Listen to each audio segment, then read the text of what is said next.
Bom dia, meus alunos do primeiro ano, turma 1000, 1001. Boa sorte nas provas que vocês fizeram. Eu vou corrigir assim que eu tiver terminado. Eu coloco lá no site, aviso a vocês. Espero que tenham feito tanto P1 quanto P2 excelente prova.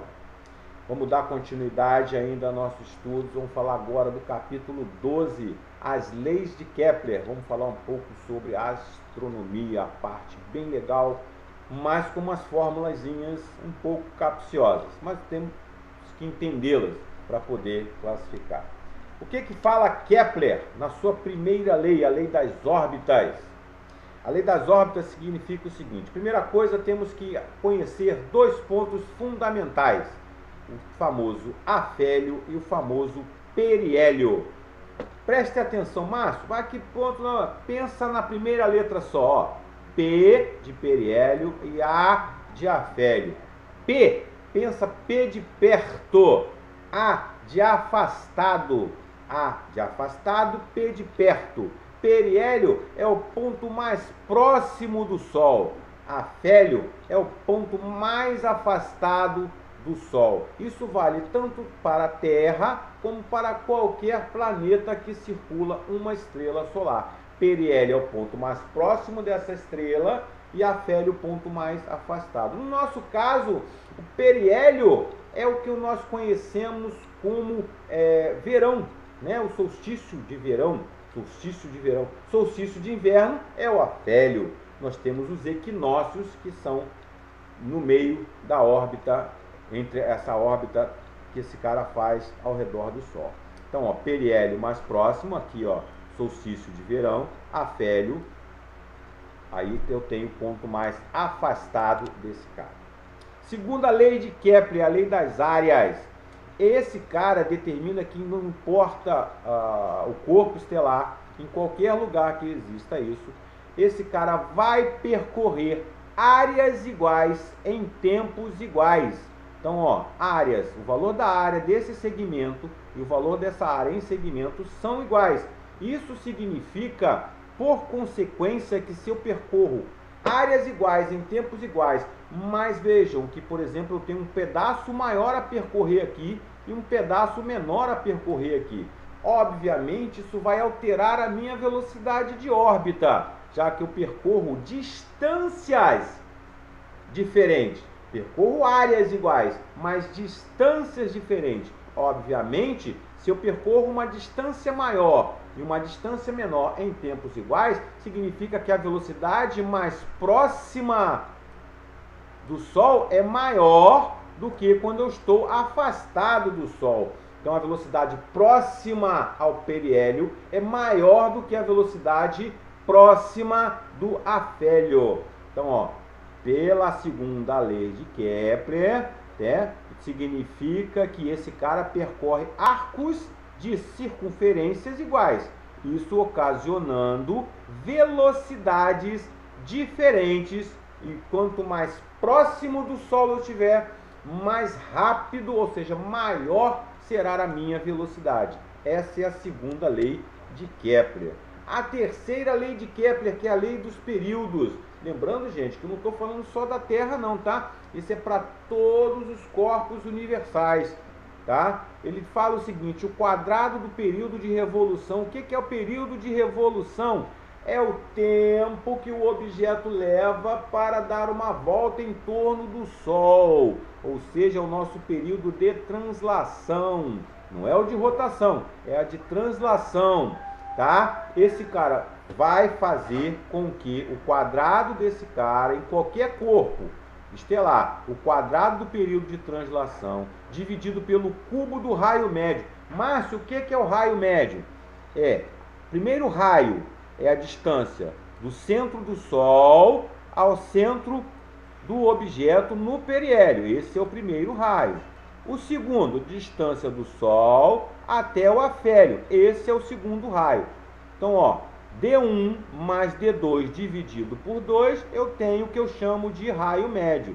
O valor desse raio eu vou elevar ao cubo. Então, o quadrado do período de translação dividido pelo cubo do raio médio vai me dar a lei dos períodos, a ser sempre constante, um valor K definido que é igual em qualquer lugar que eu encontre.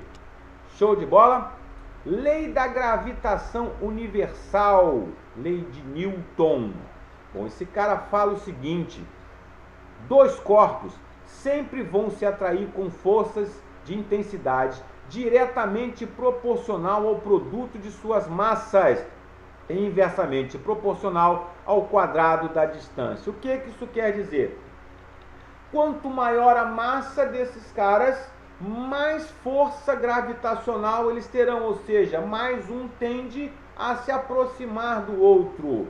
Porém, quanto maior a distância, o dobro, ou seja, o quadrado da distância, menor será essa força. Será o quadrado, será inversamente proporcional ao quadrado da distância.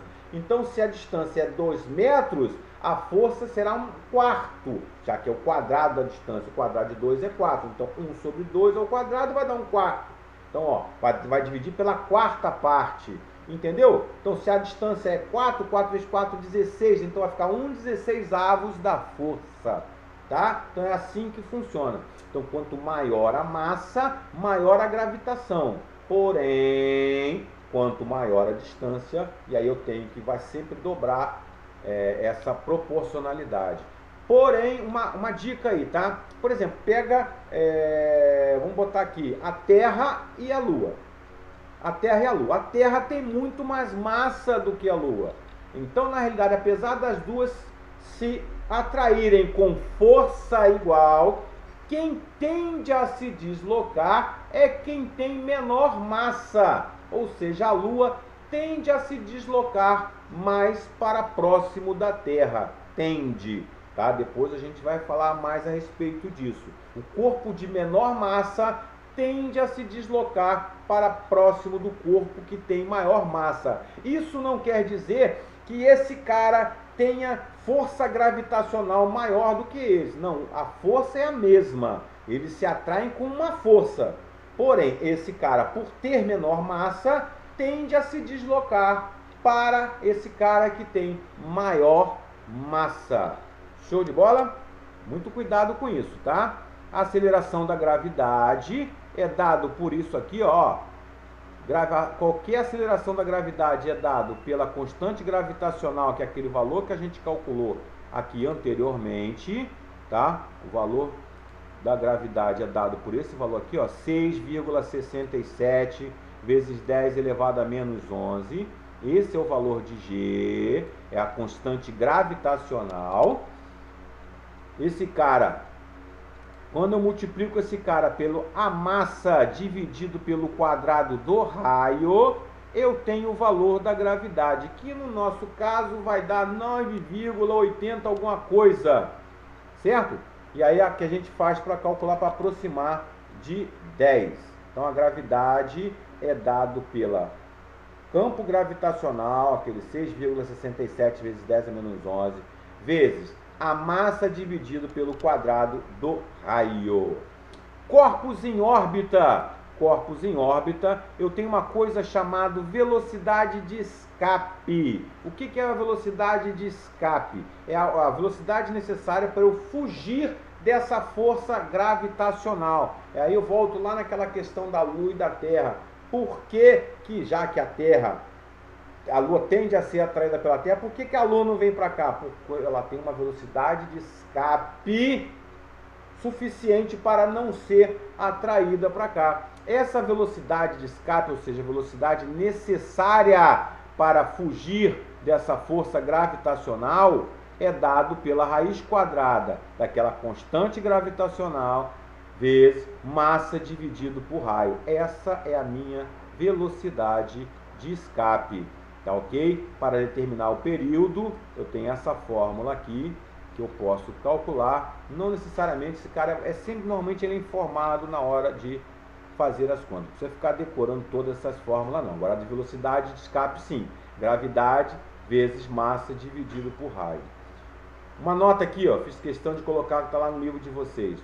Um satélite geoestacionário realiza seu movimento orbital em um período igual ao de rotação da Terra. Rotação é o movimento em torno do seu eixo.